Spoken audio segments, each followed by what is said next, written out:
Coming to realize that I'd been taking babies away from their mamas, I think that's been the hardest thing.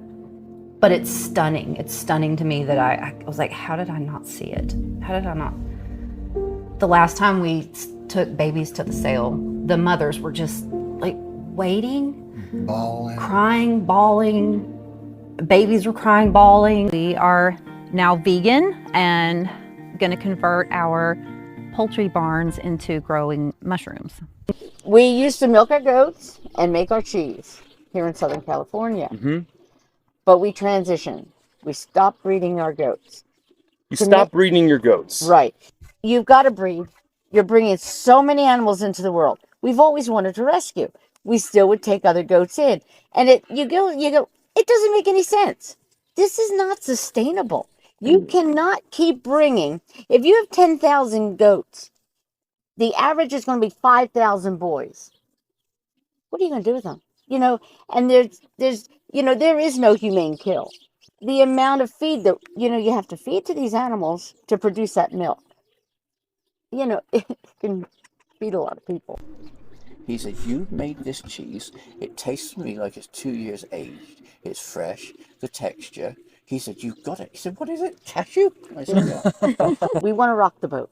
We want to shake everybody up and try and get, cheese seems to be the big thing with people going vegan. That's the one thing they can't do without. We're trying to produce a product that will help people go in that direction. I'm Tommy Sonnen, and this is my wife, Renee King Sonnen.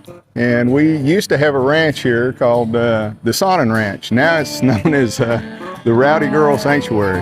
And we're inspiring other ranchers to take notice. I'm talking to 8th generation cattle ranchers. I'm talking to a cattle ranch in the UK right now that's talking about turning their entire ranch around to become a vegan farm sanctuary. On the environmental side, we're cutting down our forest all over the world just to grow more cows, to feed more people. The oceans are becoming a cesspool, and it's got to stop. You can keep your head stuck in the sand and keep doing what you're doing, or you can look where the world's going and do the right thing. It dawned on me how I'd been getting that milk. And I realized it wasn't a sense of feminism. I was taking their babies to get that milk. And I realized how sinister it was. Jess knew she had to leave the farm and was even prepared to leave her partner of 16 years, the love of her life and father of her son. Luckily, Jess's partner agreed. He too was broken and so miserable that he couldn't do another season, and they left the farm.